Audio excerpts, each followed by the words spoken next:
Hello everyone, অনেক দিন পর আজকের বেরিয়ে পড়লাম সবাই মিলে।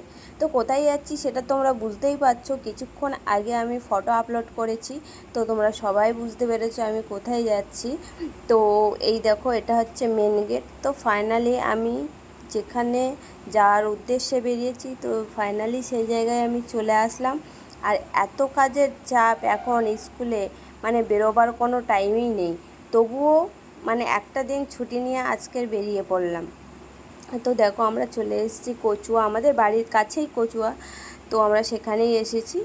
আর এসে আমরা এমন টাইমে এসেছি, পুজো শেষ হয়ে গেছে, মানে সকালের পুজোটা শেষ হয়ে গেছে। তো আবার পুজো শুরু হবে সেই 3টের সময়। তো আমরা এখন পুকুরে হাত পা ধুয়ে পুকুরের থেকে জল নিয়ে এখন লোকনাথ বাবার মাথায় ঢালবো।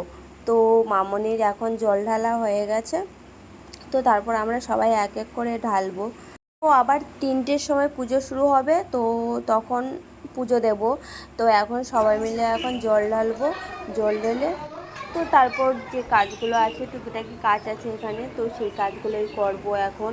আর সত্যি কথা বলতে আমার আমার স্কুলে এখন ছুটি নেওয়ার কোনোই উপায় নেই, কেননা এখন পঠন পখরার প্রোগ্রাম চলছে। তো কোনো রকম আজকের ছুটি নিলাম, ছুটি নিয়ে তাই আসলাম। আর সত্যি কথা বলতে অনেক দিন বাড়ির থেকে বেরোনো হয় না, মানে এত কাজের চাপ।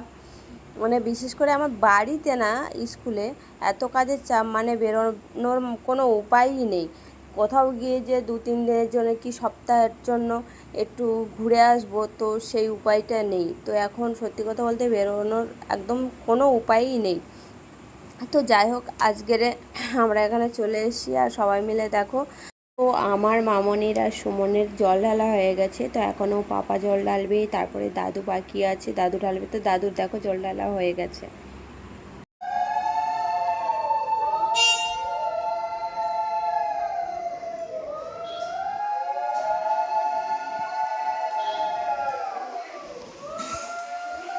দেন তোমাদেরকে একটা সুন্দর জিনিস দেখাই, দেখো। এই দেখো এখানে কে শুয়ে আছে বলো তো? দেখো, রয়্যাল বেঙ্গল টাইগার। দেখো, লোকনাথ বাবার পাশে শুয়ে আছে। প্রথম থেকে অবাক হয়ে গেছিলাম, আমি ভেবেছিলাম সত্যি সত্যি বাঘ। তো এরকম কুকুর কে কে দেখেছো? আমি কিন্তু এই ফার্স্ট টাইম দেখলাম। তো যাই হোক, তারপরে আমরা চলে আসলাম, ওখানে জল ঢালা হয়ে গেছে আমাদের। তারপর আমরা চলে আসলাম এখানে ধূপ দিতে। তো ধূপ মোমবাতিটা আমাদের এখানে সবাই দেখো, সবাই এক এক করে ধূপ মোমবাতি জ্বালছে, আর আমি তো জ্বালবই। তারপর মামনি পাপা সবাই ধূপ মোমবাতি জ্বাললো।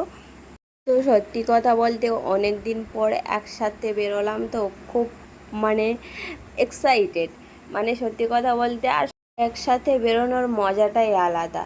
তো সত্যি কথা বলতে আমি ভীষণ এক্সাইটেড। আর আমাদের বাড়ির কাছে কিন্তু কচুয়া মন্দির, তারপর চাকলা মন্দির। তো আমরা যখন মন চাই তখনই কিন্তু আমরা আসতে পারি।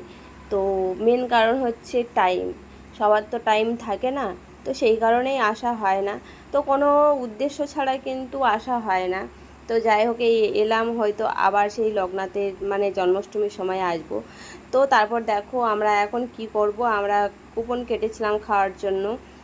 তো আমরা চলে আসলাম ভোগ খেতে। আর দেখো এখানে সবাই বসে পড়েছে। তো দেখা যাক ভোগে কি কি থাকে মেনু। আর আমার তো ভোগ খেতে প্রচুর ভালো লাগে।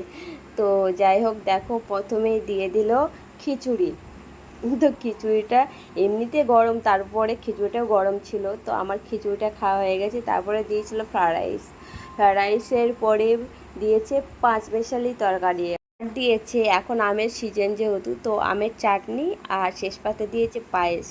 তো সত্যি কথা বলতে তৃপ্তি করে খেলাম। আর তারপর চলে আসলাম একটু কেনাকাটা করতে।